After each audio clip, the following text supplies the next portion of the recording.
வணக்கம். விடுதலை ராஜேந்திரன். ஒரு ஆணும் பெண்ணும் விரும்பி திருமணம் செய்து கொள்ள வேண்டும் என்று சொன்னால் அதற்கு பல்வேறு தடைகள் வந்து கொண்டிருக்கின்றன. ஜாதி தடையாக வருகிறது, மதம் தடையாக வருகிறது, வர்க்க பின்னணி தடையாக வருகிறது. பல்வேறு தடைகளை அவர்கள் சந்திக்க வேண்டிய நிலை ஏற்படுகிறது. இதற்கு எத்தனையோ பாதுகாப்பு சட்டங்கள் வந்தாலும் கூட சட்டங்களுக்கு நீதிபதிகள் தாங்கள் விரும்புகிற வரையிலே தீர்ப்புகளை தங்கள் வியாக்கியானத்திற்கு ஏற்ப மாற்றிக்கொண்டு வருகிறார்கள். சிறப்பு திருமண சட்டம் என்று ஒரு சட்டம் இருக்கிறது.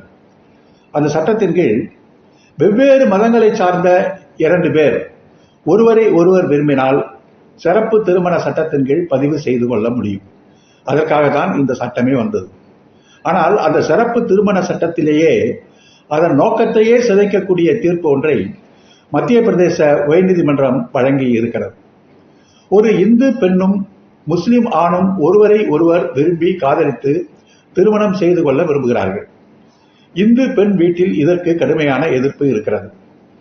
2 வெவ்வேறு மதத்தினரும் தங்கள் திருமணத்தை சிறப்பு திருமண சட்டத்தின் கீழ் பதிவு செய்ய வேண்டும் என்று விரும்புகிறார்கள். ஆனால் பதிவு செய்வதற்கு அவர்களுக்கு மிரட்டல்கள் வருகின்றன. எனவே மிரட்டலில் இருந்து தங்களை பாதுகாத்து சிறப்பு திருமண சட்டத்தின் கீழ் எங்களை பதிவு செய்வதற்கு அனுமதிக்க வேண்டும் என்று தம்பதியர் மத்திய பிரதேச உயர்நீதிமன்றத்தில் ஒரு மனுவை தாக்கல் செய்கிறார்கள். மனுவை விசாரித்த நீதிபதி GS அலுவாலியா ஒரு விசித்திரமான தீர்ப்பை வழங்குகிறார். என்ன தீர்ப்பு என்று சொன்னால், இந்து பெண் மணமகளாக இருக்கிறவர் உருவ வழிபாட்டை ஏற்றுக்கொண்டிருக்கிறவர். ஆனால் அவர் திருமணம் செய்யக்கூடிய அந்த ஆண் அவர் இஸ்லாம் மதத்தை ஏற்கக்கூடியவராக இருக்கிறார். இஸ்லாம் மதம் உருவ வழிபாட்டை ஏற்றுக்கொள்ளவில்லை. ஆனால் இந்து திருமணம் உருவ வழிபாட்டை ஏற்றுக்கொள்கிறது. எனவே இஸ்லாமிய திருமண சட்டத்தின்படி உருவ வழிபாட்டை ஏற்றுக்கொள்கிற ஒரு திருமணத்தை செய்தால் அது செல்லாது. எனவே இவர்கள் சிறப்பு திருமண சட்டத்தின் கீழ் பதிவு செய்து இருந்தாலும் கூட இந்த திருமணம் செல்லாது என்று சிறப்பு திருமண சட்டத்தின் நோக்கத்தையே அதன் உயிரையே கொன்றுவிடக்கூடிய ஒரு தீர்ப்பை அந்த நீதிபதி வழங்கி இருக்கிறார். இது மிகவும் அதிர்ச்சிகரமான ஒரு தீர்ப்பாக இருக்கிறது. அதே நாளில் உத்தரப்பிரதேச மாநிலத்தில் இதேபோல் 2 ஆணும் பெண்ணும் ஒருவரை ஒருவர் விரும்பினார்கள். 2 பேரும் வெவ்வேறு மதத்தைச் சேர்ந்தவர்கள். அவர்கள் திருமணம் செய்து கொள்வதற்கு, திருமணத்தை பதிவு செய்வதற்கு பெண் வீட்டில் கடுமையான எதிர்ப்பு இருந்தது. பாதுகாப்பு கோரி உத்தரப்பிரதேச உயர்நீதிமன்றத்திற்கு போகிறார்கள். அந்த நீதிபதி ஜோத்சனா சர்மா என்பவர் இந்த வழக்கை விசாரிக்கிறார். விசாரித்து இவர்கள் இருவரும் பதிவு திருமணம் செய்து கொள்ளாமல் ஒன்றாக வாழ்ந்து கொண்டிருக்கிறார்கள், அதில் எந்த தவறும் இல்லை. ஆனால் அவர்கள் சிறப்பு திருமண சட்டத்தின் கீழ் தாராளமாக பதிவு செய்து கொள்ளலாம். அப்படி பதிவு செய்வதற்கு உரிய பாதுகாப்புகளை வழங்க வேண்டும் என்று உத்தரப்பிரதேச உயர்நீதிமன்றம் ஒரு தீர்ப்பை அளிக்கிறது. மத்திய பிரதேச மாநில நீதிபதி ஒரு கருத்து, UP மாநில நீதிபதி ஒரு கருத்து.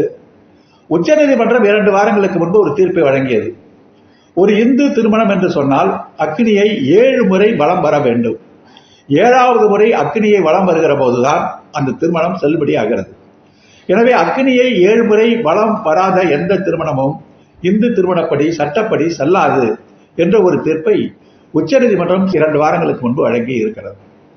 திருமணம் என்பது அந்த திருமண வாழ்க்கையில் ஈடுபடுகின்ற ஆணும் பெண்ணும் தங்களுக்குள் பரஸ்பர மரியாதையை உருவாக்கிக் கொள்ளுதல், தங்களுக்குள் பரஸ்பர புரிதலை உருவாக்கிக் கொள்ளுதல், தங்களுக்குள் பரஸ்பர விட்டுக் கொடுத்ததை கொண்டு வாழ்தல் என்ற சம உரிமை, சம சுயமரியாதை, சம புரிதல் என்கின்ற அடிப்படையில் தான் ஒரு திருமண வாழ்க்கை என்பது வெற்றி பெறுகிறது.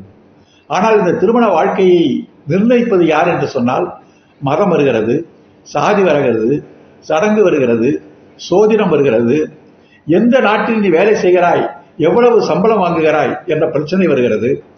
ஆனால் இவ்வளவு சாதி, சம்பிரதாயம், சடங்குகள் எல்லாம் பார்த்து நடக்கின்ற திருமணங்கள் தான் இன்றைக்கு மணவிலக்கு கோருகின்ற திருமணங்களில் அதிக எண்ணிக்கை உள்ள திருமணங்களாக இருக்கின்றன. நல்ல நாள் பார்த்து சோதிடர் குறித்த நேரத்தில், நல்ல நேரத்தில் வைதிக முறைப்படி நடத்தப்பட்ட திருமணங்கள் ஏன் மணவிலக்குக்கு உள்ளாகின்றன?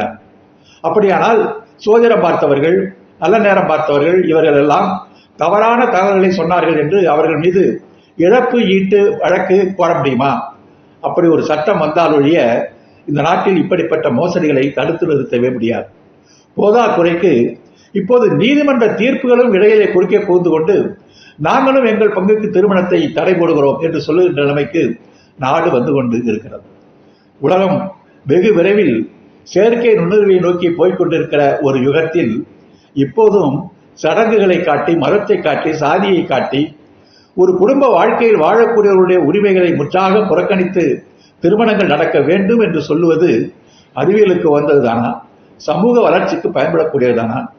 சிந்திப்போம். நன்றி, வணக்கம்.